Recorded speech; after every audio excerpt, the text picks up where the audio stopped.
Hello there, good morning and welcome to another Elite FPL video with myself, Stevo, and basically I'm just going to talk about yesterday at the Planet FPL meetup. But before we do that, we will talk some fantasy football because that's what we're all here for. And then after about 5 minutes, you're all going to fuck off and not watch any of this because I'll be talking about real life. I can get into that in a minute. Yeah, I mean, we're all in the same boat, as Jason said last night on the stream yesterday. Terrible week for all. There are some which did terribly, like getting 14, 15 points and whatnot. Admittedly, quite a lot have still got at least a minimum of 2 assets tonight, I'd like to think. There may be some with 4. Like 3 Tottenham, 1 Chelsea. It's the usual picks, isn't it, from tonight? Sterling, Palmer, Romero, Porro, Son, Maddison. I can already see someone in the chat going, I've got Richarlison though.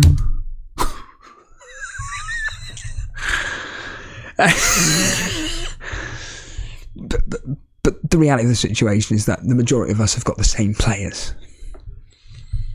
And look, I'm just glad that Salah captain us came away with 1 more point than Haaland. That's it. That's all I can come away from this weekend, truth be told, is Salah came away with 1 more point than Haaland. That's it. I'm grateful that Leno, I mean, imagine if Fernandes hadn't have scored that goal. I'd be sick, probably a minimum 5 points better off because Leno probably would have got a minimum of 1 bonus point. So, if that had happened, I'd be living in dream world.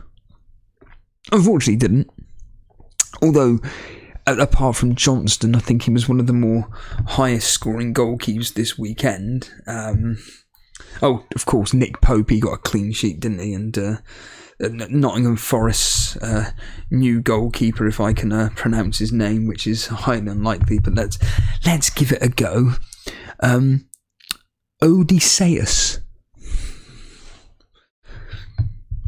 And other than that, I've done okay with my team as it stands. Right, 27 points within the mini leagues that I look at and everything. Specifically from the Torbay Elite point of view, is very, very tight. But I'm 5 points off top spot,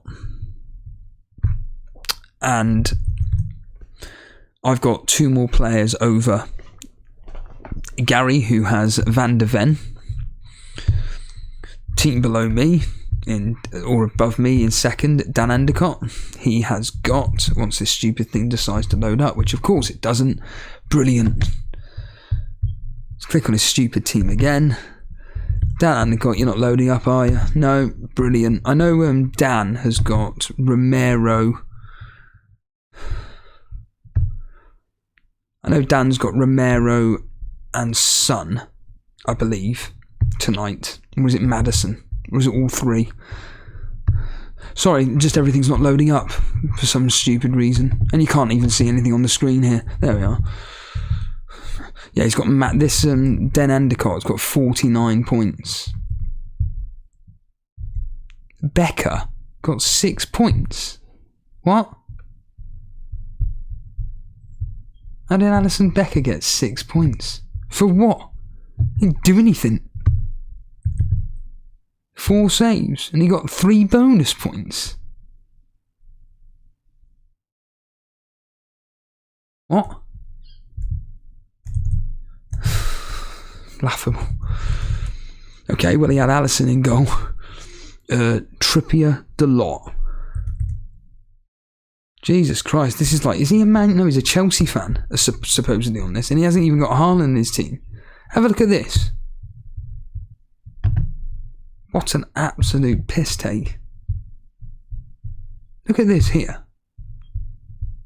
So this is just the guy just above Dan. Alisson in goal. Trippier, Cash, Delort, Diaby, Bowen, Salah captain, Fernandes, Maddison tonight, Watkins, and Man United's Højlund. 49 points that team's got. Then you move on to Dan's team. He's got Romero and Son. Romero and Son tonight. But I know for fact that the team below me in Sahil has got Son captain. And he's also got Romero. Like I say, it's just been one of these... We always talk about it, don't we, well, I do anyway, about shock results and game weeks in which you're like, bloody hell, that's a result from nothing. And I think the standout ones are, for obvious reasons, Brentford 3, West Ham 2. Just goals, goals, goals. Never saw that coming whatsoever. I mean, when you look at... This is when I'm going to be, again, the usual line from me, this is when I'm going to be proven wrong as per normal. But you look at Brentford's last several fixtures, or last 6 fixtures. When I go through here now, they lost 3-1 to Everton. High scoring game. They drew 1-1 with Nottingham Forest, but that's what everybody does. They lost 2-1 to Man United, and then the last 3 they've won. They beat us 3-0. They beat Chelsea 2-0, and then they beat West Ham 3-2. Whereas West Ham, on the other hand, the last 3 they've lost. For their last 6 results, they lost to Liverpool 3-1, beat Sheffield United 2-0, drew 2-2 with Newcastle, lost 4-1 to Aston Villa, and last week they lost 1-0 to Everton. So, actually, West Ham are on a downward slope at the moment, aren't they? Maybe they're a team to target when it comes to scoring goals. Yeah? So, anybody got any Nottingham Forest assets next? But yeah, they, within reason, they've been difficult opponents for West Ham. Newcastle, one of the best teams in the division. Aston Villa, one of the best teams in the division. Everton, one of the best... Oh, wait a minute. Arsenal, admittedly, was in the League Cup, but they beat them. And then, obviously, they've just lost to Brentford, who don't lose to any London teams whatsoever. But yeah, that game, like I said, being that high scoring, like I said, for me, was a shock. Man City winning 6-1 isn't a shock. It's just the fact that Haaland did nothing in a 3-0 half-time win. Because that's what people got to remember. It wasn't a 6-1 victory for Haaland, where Haaland played 90 minutes and he did nothing. It was actually 3-0. That was a surprise, really. The actual result isn't. Sheffield United beating Wolves 2-1 there. Newcastle beating Arsenal 1-0 there. Even, well, we move on to yesterday's games. Nottingham Forest versus Aston Villa. And as I said to Mark Southerns, it's Nottingham Forest. You're at home. You're freaks. Nottingham Forest at home are ridiculous. I think James said it last night on the live podcast that they've only lost twice in a year or something at home. In a year. You know, their last results at home this season. Beat Sheffield United 2-1. Then they drew 3 games in a row. 1-1 with Burnley. 1-1 with Brentford. 2-2 with Luton. And then they just beaten Aston Villa 2-0. Away from home. Hopeless. Absolutely useless. Concede lots of goals and don't score any.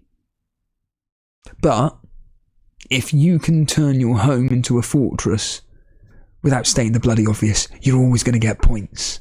And that's what happened yesterday. They just defended really, really well. Again, without constantly repeating the line, but as James said, there was just there wasn't much creativity from Aston Villa whatsoever. I'm not going to lie. My main focus was on Douglas Luiz, and he does look, from his corners especially, a threat. His corners are quite dangerous. He does seem to like getting in the right positions as well, but like I said, there was just no creativity whatsoever. And then when he came off in there, I think it was like the 81st minute or something, I can't specifically remember now. I just dropped my head like, of all the players, the one player that I don't think ever gets substituted is being substituted. The one player I fucking bring in. He was substituted on the 86th minute. And the likes of Diaby were kept on, which was a surprise for me, because normally he actually gets substituted relatively quite early, I think. Like normally it's like the 65th, 70th minute for Diaby. So for him to stay on the whole pitch, I mean, thankfully from my personal point of view, with my rivalry with Jason, who's got the three Aston Villa assets in his team, I'm very grateful that he did nothing, basically. When you look at Jason's team here, which I'm sure this is it here, so I can click on it, and that's not his team, surprise, surprise. But yeah, when you look at Jason's team, when he's got the triple, what do we call it, Aston Villa, and I'm there thinking, oh God, here we go. What's going to happen here? Is it going to be Jason's time to shine and overtake me or whatever? No. And without going over it, Nottingham Forest just did a job, did what they needed to do. And I'm sure against Fulham, they'll be fine. Like with a lot of games, I find, with the way fantasy football always works, they do nothing in the Premier League, and then the following match, as I keep banging on about, whether it's Europa League, whether it's the FA Cup, whether it's the Champions League or whatever, then they always turn up. So I wouldn't be surprised if Diaby and Watkins were to do really well against their next opponents in the Europa League conference or whatever bloody competition that they're in, when they play AZ Alkmaar, and then they've got Fulham up next, which I don't think is going to be that easy. The usual line from me, I'd expect Aston Villa to win, but look, I think it's just more from that. The only takeaway from that game is what's happened to Matty Cash. Now, when watching it, I didn't think to myself, oh my God, he's just had an injury which is now going to force him out for several weeks. I didn't see that myself. I'm just thinking that it maybe he took a bit of a knock, it's a precaution, and he'll be fine for the Fulham game, is what I took away from that. Same with Haaland, isn't it? He got a bit of a knock. Pep just went to him at half-time, look, we've got a really important game against young boys in midweek, and then we're playing Chelsea. I don't want anything. I'm protecting you. So you ain't coming on in the second half. You ain't playing against young boys, and we're going to get you playing against Chelsea, where I want you to prove why you should have won the Ballon d'Or. When they play Chelsea on Sunday at 4:30. That's what I think is going to happen this week with Haaland. If Pep Guardiola actually comes out and says, yeah, he broke his ankle, then at that point, but he hasn't, has he? We'd have all known about this. So it's just precautionary. All these things are just precautionary with Matty Cash and Haaland. Now, for all I know, by the time this video comes out, there's been news that's come out that Matty Cash is going to be out for 6 months. I mean, from my point of view, he's on the chop. He's another one in my team where, whether me and Jason talk about our squads and everything, he is an individual in my team who I look at and go, you're bordering on leaving. You are an individual who is bordering on going. It's the same with Udogie.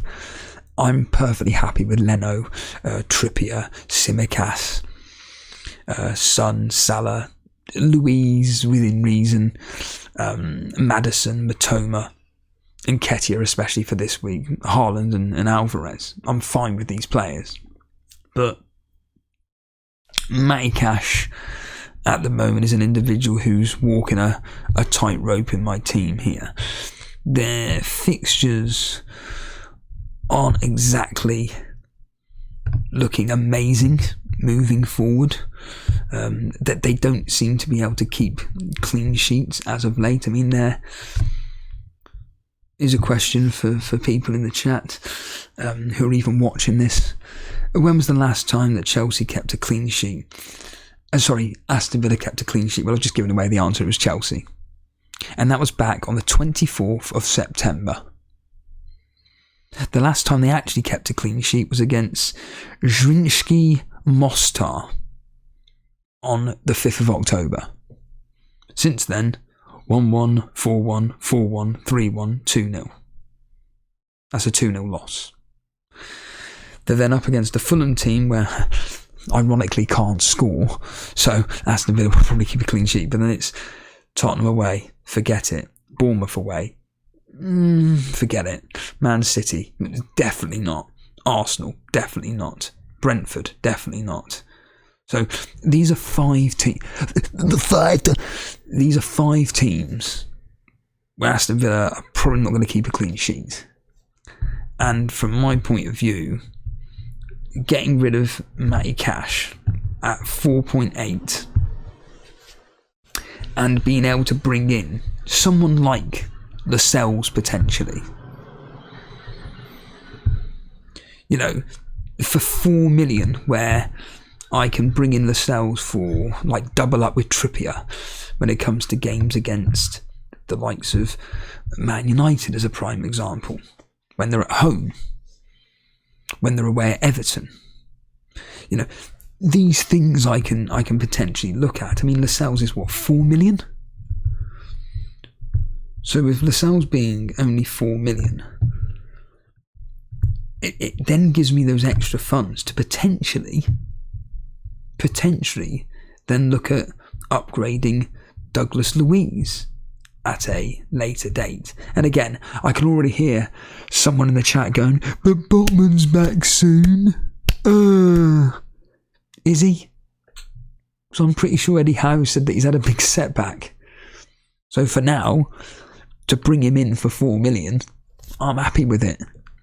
Admittedly, we've got the unfortunate international football coming up after this game week, so there will be more news coming out. But I get rid of Lascelles, it means I've got 1.1 in the bank, which means then if and when required, I can in theory look at the likes of upgrading. Well, I say upgrading. Maybe putting a bit of money into Matoma and upgrading him to somebody, or more specifically, as I just mentioned, getting rid of Douglas Luiz, and that means I've got 6.6. Or even if I'm not worried about that, I could in theory get rid of Alvarez, the useless tosser, and bring in Darwin. But I mean, the immediate transfer thoughts that I've actually got, unless I'm absolutely saying nope, I'm not going to do it, is probably wanting to bring in Martinelli's the one. I was saying to Mark last night. Oh, it's Mark now, is it? Oh, friend.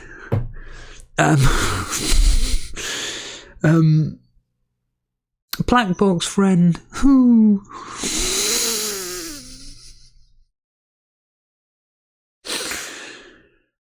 And I was saying to him, like, I'm telling you now, Martinelli up against Vitinho, he's going to do exactly what Sterling did. He's going to tear him a new one. He's going to tear him a fucking new one. The only downside is, how the fuck do I bring him in? Well, he's 7.7, isn't he? Martinelli? And he's an individual which, honestly, as a 1 week punt,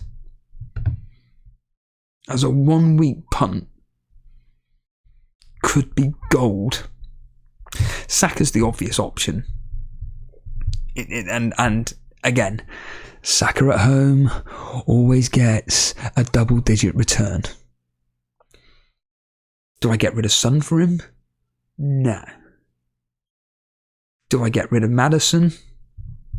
Possibly. It's a very, very small possibility. Like, I could attack this Game Week 11 Game Week 12 fixtures,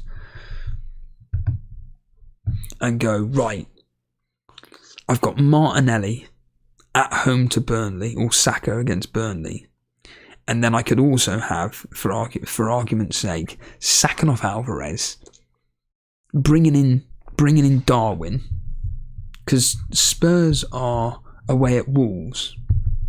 Awful fixture. Awful.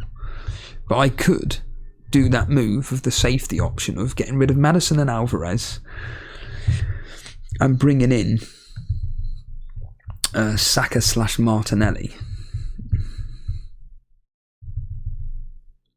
Oh no, I couldn't even do that. So I could bring in either just do Martinelli for free and just keep Alvarez, or do Martinelli in, Alvarez out as well, and I still couldn't even do it. So basically, I'm keeping Alvarez, is the upshot of this conversation that I'm having with myself, and people like you are listening in.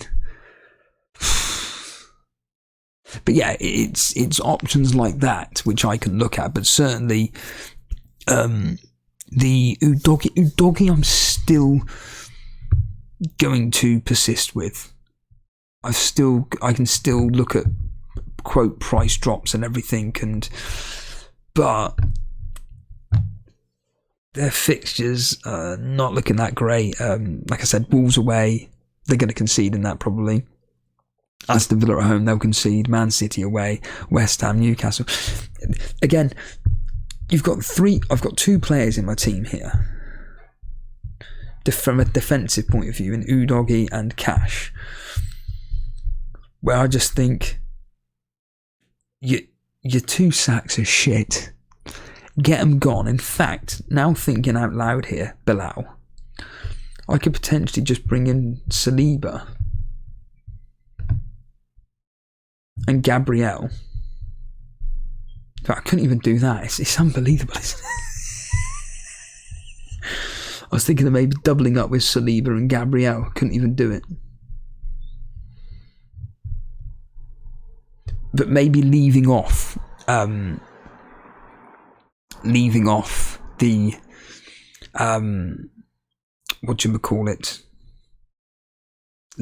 the attacking asset in Arsenal and just going, look, whatever Saka or Martinelli do, they do. But I've just got my mind set on Martinelli, and I think probably what I will do is Maddison out for Martinelli. That's what I'll probably do. And this will be for a -4. Attack this Burnley fixture. Get rid of Matty Cash.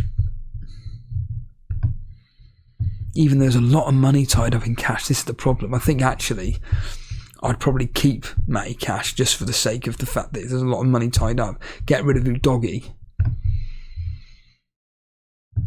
Have Gabriel. And just leave it. And just have...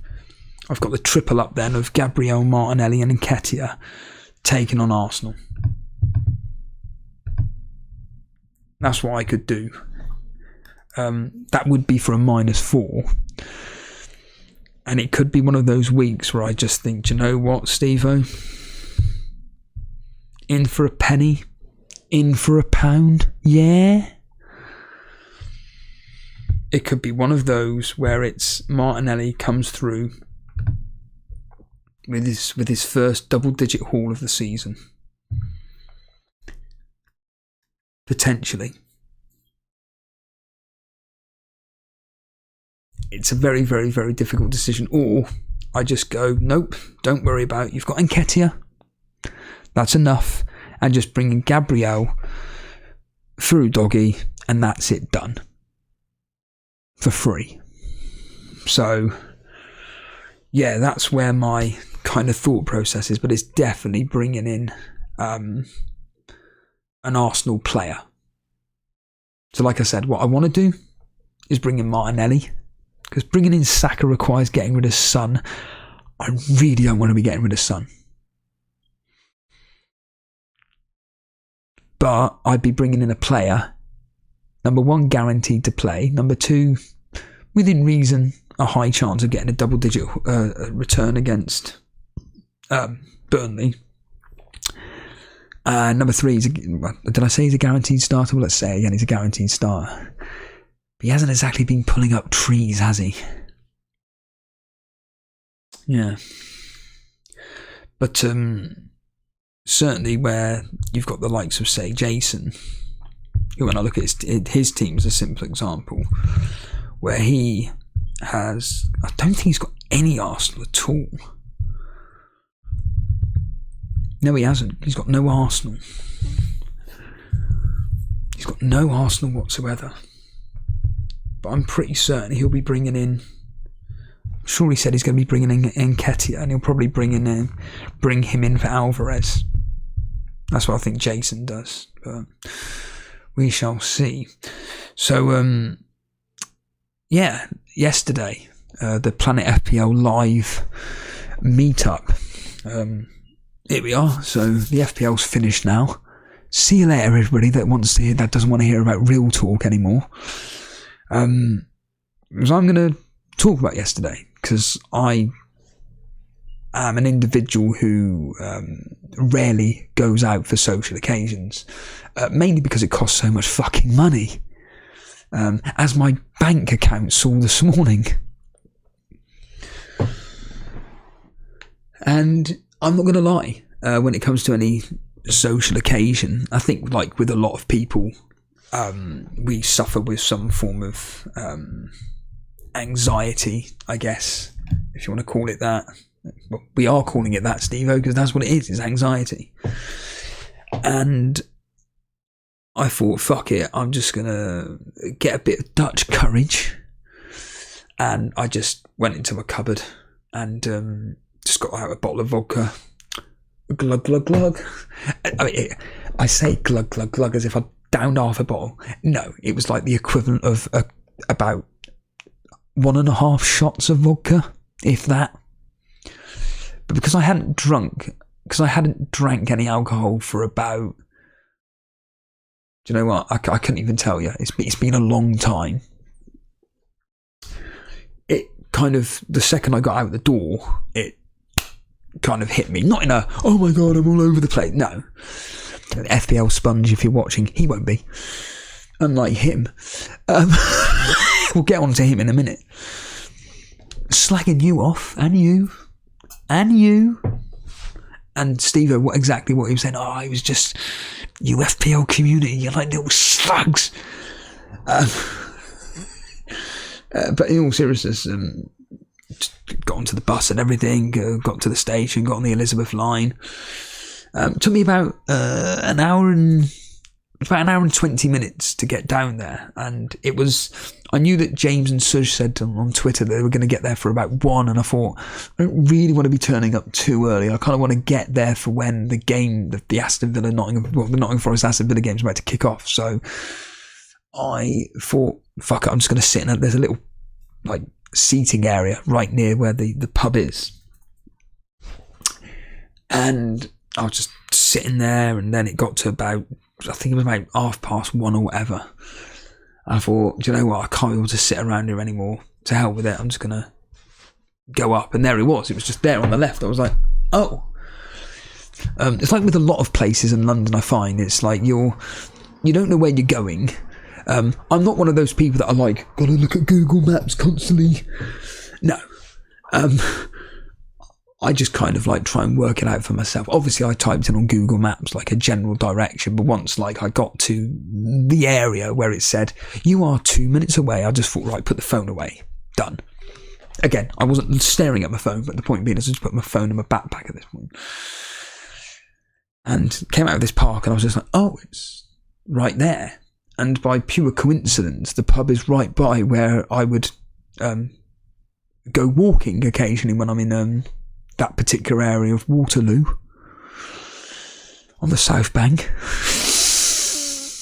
In fact, if anybody even watches the YouTube shorts, it's actually right by to the pub is right by where I did a quick short of central London and had the landscape of St Paul's Cathedral and, you know, St Paul's Cathedral. So I was quite happy that, you know, I found it and everything. Like I say, with a lot of places in London, it's almost like, oh, it's there. So, like I said, with a lot of these things, you're expecting certain things and everything, and there was just a couple of A4 pieces of paper, very DIY. A lot of effort went into it. Just saying this is the way up to the private function. And just immediately I just saw James standing there, and it was really, I've never met James before, James of Planet FPL. And when you have been listening to somebody for 4 years in my case, and you support the channel financially, and you've never met the individual before, it's the most surreal experience to be in, because it's like, you don't know me and I don't know you, but I do know you because I've been listening to you talking in my ears for the past 4 years. And I was really nervous meeting him. And I mean, I think my arms and legs are longer than or taller than him, because I am quite tall. And I just was just like, imagine this, like a really tall guy, and I just tapped on his shoulder, and I was just like, oh, hello James, nice to meet you. And he just polite, oh Steve, nice to meet you, mate. Yeah. And I don't know what came over me. I was just like, oh my god, it's just such an honour, genuine honour to meet you and everything. And he's just like, nice to meet you as well and everything. I feel like I know you as well. And it is one of those moments where, like you said, you do feel like you know one another, because you have engaged with one another's content and whatnot, and you are aware of that individual. And like I said, with Planet FPL being in my ears for 4 years, it's just so nice meeting the actual people that produce a product that you really, really enjoy. He was chatting with Mark Southerns and another individual, and I just shook Mark Southerns' hand. You're right, Mark, mate. Steve, very nice to meet you. Yeah. Mark is actually, in fact, I spoke to Mark the most, I think, along with Ricky Saunders, to be honest with you. But yeah, and I was just like, right, I need a bit of Dutch courage now, so I just quickly went to the bar, and I'm thinking, here we fucking go. I know there's 20% off drinks and food, but I kind of want to, within reason, get into quite literally, pun intended, the spirits of things. So I thought, right, let's just get a double vodka lemonade. Hello, yeah, can I get a double vodka lemonade, please? And I'm thinking, here we fucking go. I'm dreading this. Yeah, that'll be £6.82. £6.32. That's a double, yeah? Yeah, double vodka lemonade. Fucking hell. It's normally about 12 quid where I go normally in Camden. And I was just happy to pay for it. And all of a sudden I was approached by, again, this is going to be all over the place, by somebody I generally didn't recognise. And he just shook me hand and said, oh, it's really nice to meet you, Steve. It was nice to meet you in person. I've been watching your videos so much. And it turned out to be Nima, his name is, and he's the guy that actually runs the FPL meets. And what I find personally really, really awkward is when you're meeting someone you only know via Twitter. I've seen him, I think, once on FPL Juice, and that's about as far as it goes. And when they're coming to you saying, oh yeah, I really enjoy your videos and everything, I remember when, and I'm like, don't remember doing it myself. He was really sound, actually. I mean, he was clearly intoxicated. And he was just chatting to me about whatever. And then, again, I'm probably getting all this timeline confused and whatnot. But then all of a sudden, out from nowhere, a legend from the Elite FPL community came out of nowhere, and it was Dread FPL. And that was really, really surreal as well. Very similar to James, because this is a guy who I've seen plenty of pictures of. I've obviously heard him a billion times on Discord, but I've never met him in person. And it was one of those moments where, again, you just got this instant connection. And it was just a beautiful moment for me. As dramatic as that sounds, but it generally was. Like I say, I don't go out much due to financial standpoints and the fact that these places to get to are just a pain in the arse, to be completely frank. And me and Dread were just chatting away and everything, and I saw Such, because to be completely frank, I was showing a lot of respect. I had a lot of respect for what the guys were doing, so I thought, I'm not really going to be interrupting, hanging around like a fly around shit around like Suj and James or whatever, even though they were completely separate apart. You had Suj sorting out the microphone and the tech issues with is it Nino or Nima or something, their producer, and I just went up to Suj and just shook his hand. Again, it was a very surreal moment meeting Suj, because again, an individual that's been in my ears for 4 years, and again, we just had a brief conversation and everything, and it was just lovely. It was genuinely really, really lovely to speak to him briefly. And then all of a sudden, Tom from FPL Juice came along, and I'm just like, bloody hell, you're a tall fella. He makes me look short. Hello, Steve, I'm Again, I reiterate this point. When you've been following / listening / watching somebody online for a period of time, when you meet these people in person, it's like you know them, because as cynical as I am with this world, which I am, the online world does bring us some form of joy.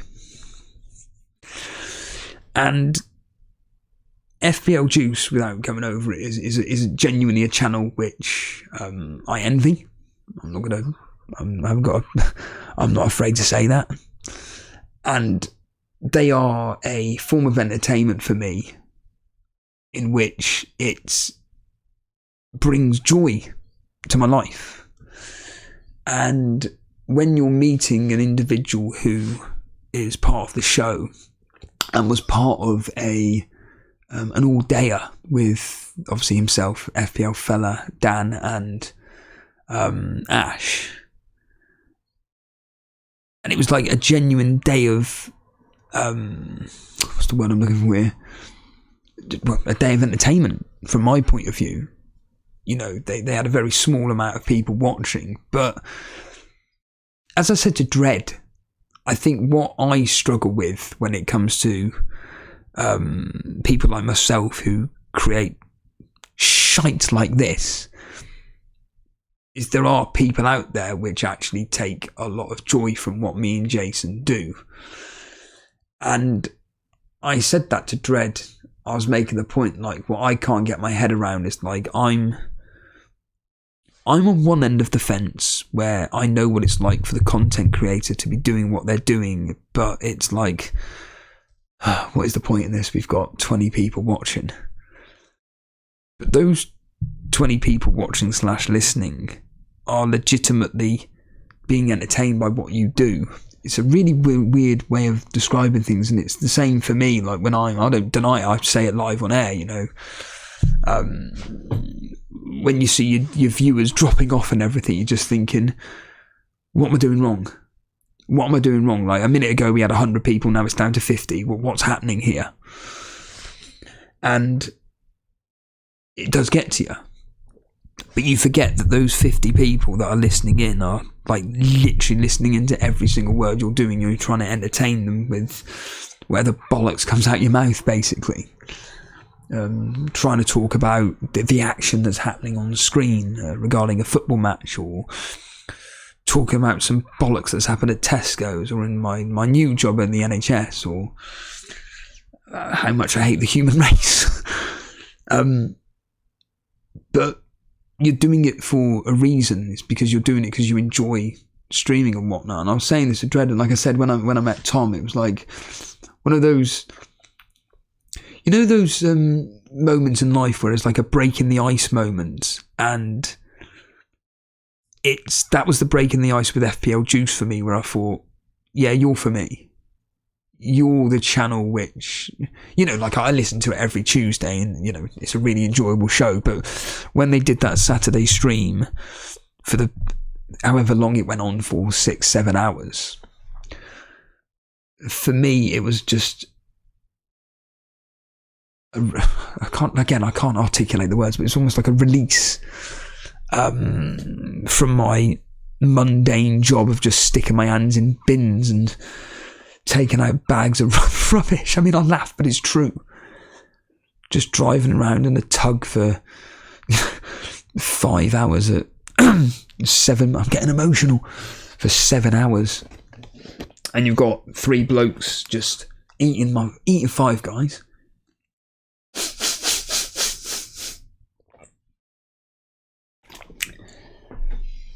And just bringing us, the audience, the news of what's going on. And I think one of my key takeaways from what I was saying to the likes of Dread or James or Serge or Tom is that things like the live social events really do make you realise that you're having an impact on someone in a positive way. You know, yesterday there was an individual called, his Twitter handle's FPL Sponge, and I recognised him, but I didn't recognise him. And like I said, he was intoxicated, not in a horrible way, in a perfectly jolly, happy way. And he was just like, Steve-O, mate, let me shake your hand. Hi, do I know you from somewhere? Is it FPL Juice or something? Yeah, no, mate, I want to tell you how much I love your shows. And what really hit me quite hard was when he said how me and Jason got him through. I'm laughing because I'll explain why I laughed. We got him through the coronavirus times, and I jokingly went, I fucking hated that. I hated that period of football. Detested it. I thought, I'll be completely transparent, I thought the channel was going to shit. I thought everything was going downhill. And you've got a lad, you know, who's just telling me how much he enjoys the work that we do. And it was really quite humbling, because I've never ever had anybody come up to me, obviously, and say essentially thank you for what you do. And you know, it's very rare in life, isn't it? Even in a place of work, you barely get a fucking thank you, let alone some, let's get real here, a complete stranger coming up to you and saying, I enjoy the work that you do, thank you for getting me through a horrible experience. FPL, like I said, FPL fella was there. I didn't really, I chatted to him for about 30 seconds, if that, and just a quick hello and everything. He was clearly very busy. I mean, like I said, there was a lot of mingling around and stuff, and like I say, I'm quite introverted in a way, And I kind of like, once I find a spot, I just kind of like stand there and don't move. It's really weird. But kind of like, I was stood where I was on the right hand side by the bar with Dread, and there's Mark Southerns just sat to my left, and there was a lad next to him. I forget his name. He does fan tracks. He was a nice lad. Very, very invested in fantasy football. Very invested. An individual who plays a lot of fantasy football. Weirdly lives near to where I work, which was a bit bizarre. But he was sat with I forget the guy's name now. He was sat with somebody, and he was also sat with Mark. So when the game kicked off, Nottingham Forest Aston Villa, I pretty much just stood up for the whole game, and just enjoyed it for what it was, and just hearing Mark kind of like making comments aloud regarding what was happening within the game and everything. And it was just, like I said, it was just quite literally being in a pub, but with a bunch of people you know but you don't know. And obviously the game happened, as I already talked about. It wasn't, I didn't particularly enjoy it that much. It was more from a fantasy football's perspective, for obvious reasons. And another individual that I met, which I never in a million years thought I would, when I say never in a million years thought I would connect with, is because never in a million years would I ever think I'd meet this person. It was Ricky Saunders, who's the Tottenham correspondent for Planet FPL. Really, really nice bloke. You get that from the podcast that he does. That obviously he and James have got a very strong friendship, and obviously the main bond is Tottenham, and they can talk all day. And they are two individuals who I've said on Twitter many a time that whenever these two get together, I could listen to them all day, quite frankly. Very interesting guys to listen to. And we just, when you just hit it off with someone like that, and gay, and really, really nice guy. Then what's his face? FPL Yellow Army Roberto. He's one of the pundits for FPL Juice. It was quite funny. It was quite as gay as this sounds, it was quite sweet actually, because you could tell he was quite nervous, and he was like I can laugh because my whole life is just based around extras and The Office, to be honest with you, and it's ruined my life. And trust me, I've been doing jokes over and over in my head regarding that one meetup alone, and just constantly in my head going, fans. It's ridiculous. But he just politely just tapped me on my shoulder. Like I said, I'm not taking the piss. It was just a lovely moment. He just tapped me on the shoulder. I was just like, really nice to meet you, Steve. I was just like, oh, hello, nice to meet you. Who are you? And he's, I'm Roberto, FPL Yellow Army. I'm on FPL Juice and everything. I just want to say how much I love your podcasts. I went, oh, which one? And he went, oh, the Total Steve one. Oh, not Elite FPL then. He just said, like, I really enjoy the podcast. Nick was the one that alerted me to it, and I just listened to them all the time and everything. I went, oh, good, I'm glad you like my self-deprecation on my life. And we just laughed about it, really, and he just politely walked off. And again, it was very humbling when he came up to me and everything. And I don't mean that in an egotistical, oh yeah, Steve-o. No. I just mean in the sense of, like, I'm just sat there just listening into a conversation Mark's having with I forget his name, this older gentleman that goes to the meets quite regularly, and yeah, like I said, this lad come up, and then later on we had Mo FPL Trophy. That was weird. Again, another one that I see on my big screen TV, and he was lovely. He's very intense, but he's really like a really sound bloke and everything. Really liked him.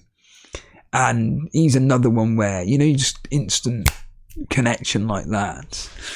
Delia was there as well. I didn't really speak to her much. In fact, I think I said hello once, and even that was like off the cuff.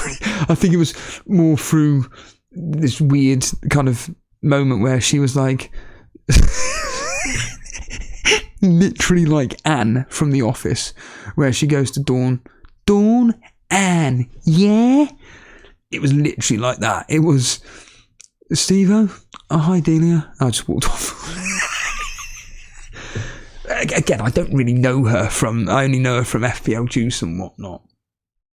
But I was actually going to the bathroom at that time. The bathroom that I could barely fit in. And that was just where the cubicles were. Absolutely tiny. But anyway. But I think the most humbling experience for me after James and Suj had done there, because what happened was they so we watched the Nottingham Forest Aston Villa game. Obviously there's the break, mingling around with various people, and then there was a moment with Dredd which I think summed up me, Dredd and Elite FPL, where we found out from an individual that there's a chance that Simicast may not be playing. I think it was actually Nima mentioned that Simicast wasn't playing. I said to Dredd, have you heard that Simicast may not be playing? Yeah. I did do the impression with him, and we did joke around with it. You know, like I always say, impressions are a sign of endearment. And he basically was just like, do you know what the worst thing is? Go for it. I took a -4 to bring him in, and the pair of us just burst out laughing. Just put our arms around each other and just laughed our heads off, because it was one of those where it's like we've got two people in the presence of one another talking about a game which they take seriously, and an individual who they've brought in for a -4 isn't even going to be starting. What can you do? And like I said, we just laughed. We once the game ended for Nottingham Forest and Aston Villa, then it was the break before the Luton versus Liverpool game. I mean, that was depressing, that game. A lot of people in there were solely focused on Salah blanking. That's all people cared about was Salah blanking and Luton to score. That was it.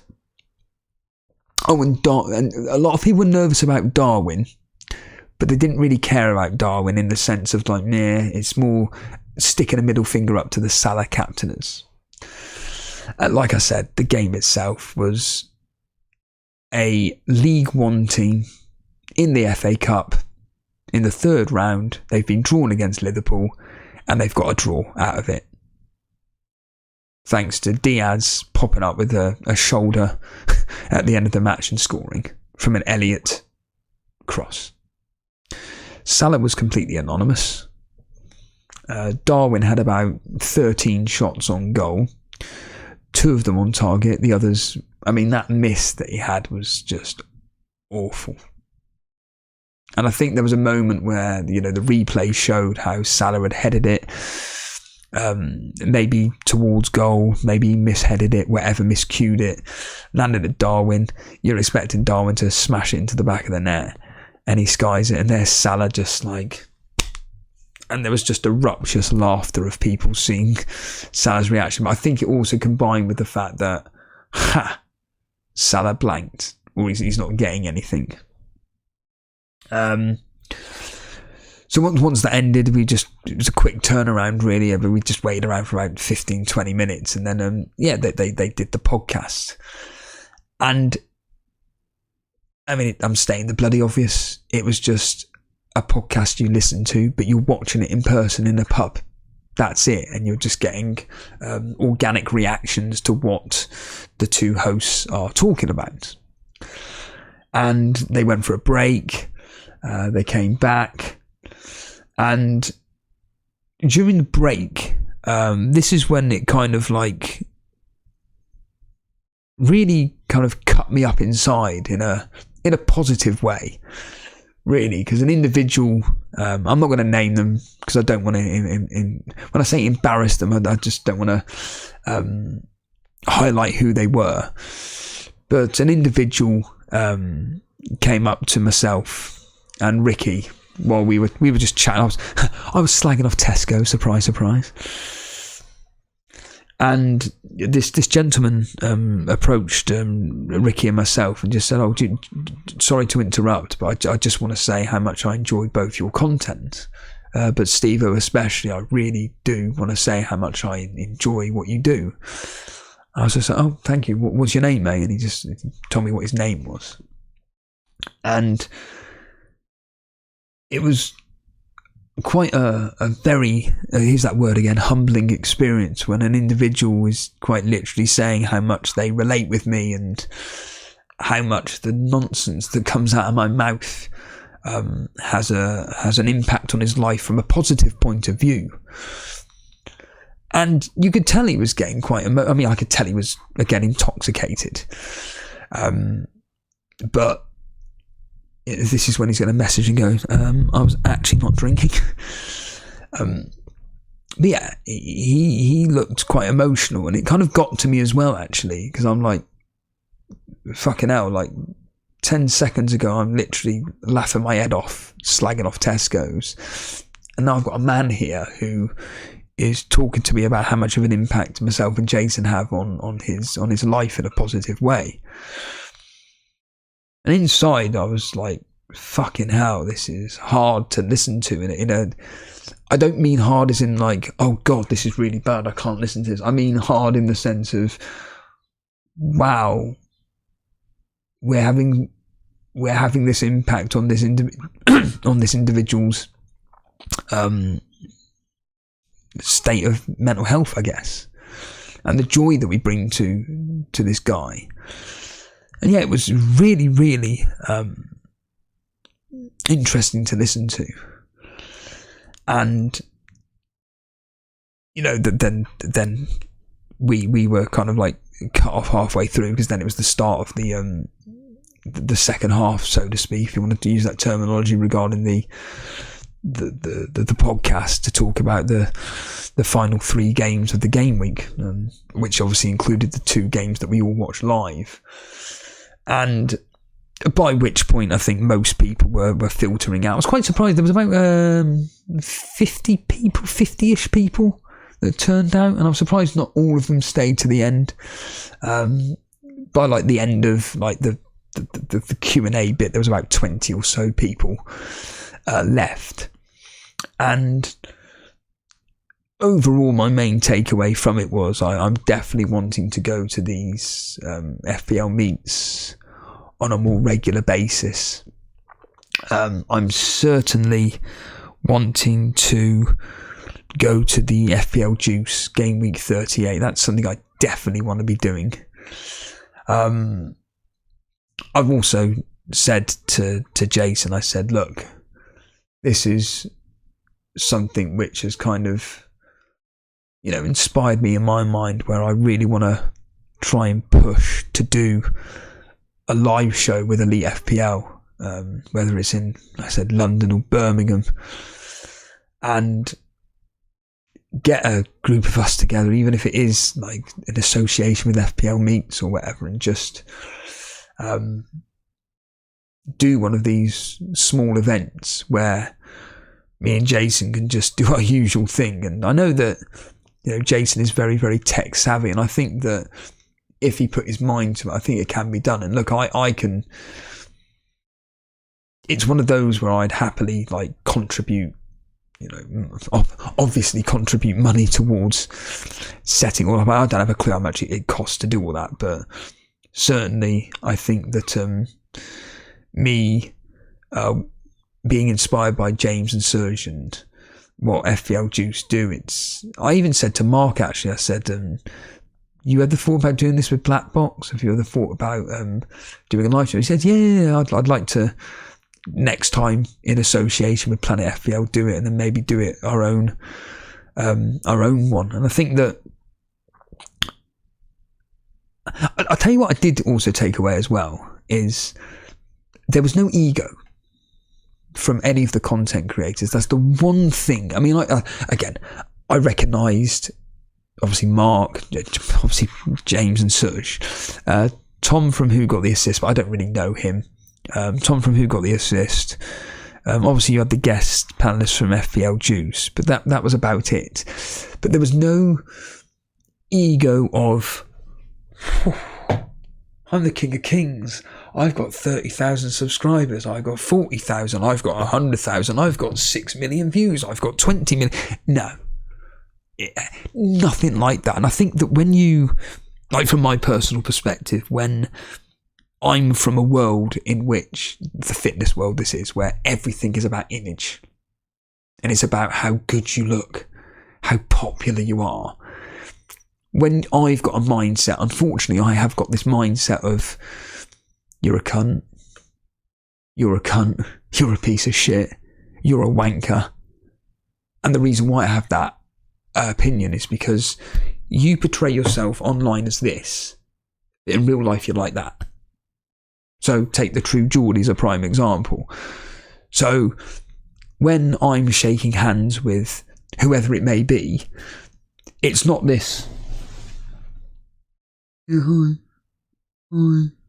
No, it was, hello mate, nice to see you, nice little hug and everything. Enjoy yourself or whatnot. Whereas with Brian in the gym, it was, hi. Oh, for fuck. And you see it a lot unfortunately, in the gym world where everybody thinks, a lot of people think there's something special when they're not, because they're popular online. Ooh, as my mate Coyle does. Well done. You've got 80,000 followers on Instagram, but you're still working in Nando's. Whoop-de-doo. Ooh, you've got 100,000 followers on Instagram, but you're still a personal trainer and you barely get any clients. And because their online presence is about the way they look, they don't work on themselves as human beings. And whereas what I loved about yesterday was it was people that were human. Don't get me wrong, you could tell there was quite a lot of people that were pretty much, and I'm stating the obvious, very addicted to fantasy football. But there were also a lot of people that were more about the socialising point of view. And like I say, there was no ego there. You know, Mark Southerns doesn't come walking in. Oh yeah, look at me, I'm Mark Southerns. You need to bow before me. You must pay me money to shake my hand. No. In fact, if anything, Mark is very humble. He just sits there chatting with whoever, enjoying his pint or whatnot. I mean, it was very, very funny actually when FPL Sponge was just, Mark. In fact, if anybody knows XFM, you'll understand this reference. It's very similar to the bit where this woman comes up to Ricky Gervais and like, Ricky, I bloody love your show. Oh, thank you. And then a few minutes later, she turns, you bastard, I hate you. Steve Coogan's much better than you. Yeah, he's very good. Let's get out of here. It wasn't quite to that extent, but all I could hear, because I was watching the game, and all I could hear was, Mark, I must buy you a shot. No, I don't want any more shots. No, I must buy you some shots. Please, let me buy you another drink. No, really, if I have any more beer, I've got to go, mate.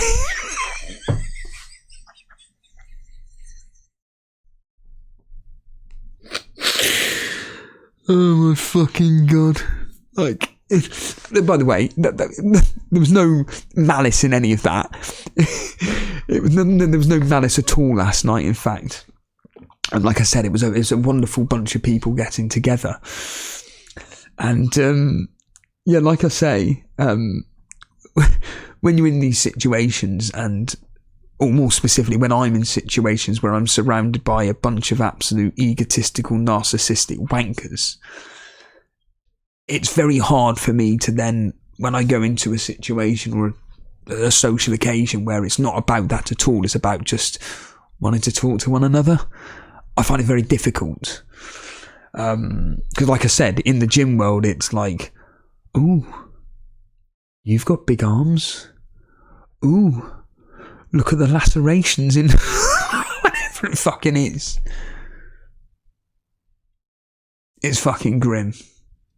But yeah, overall, like I say, I really, really, really came away from that experience with a big smile. And I said to James, like, I hope you guys do this again.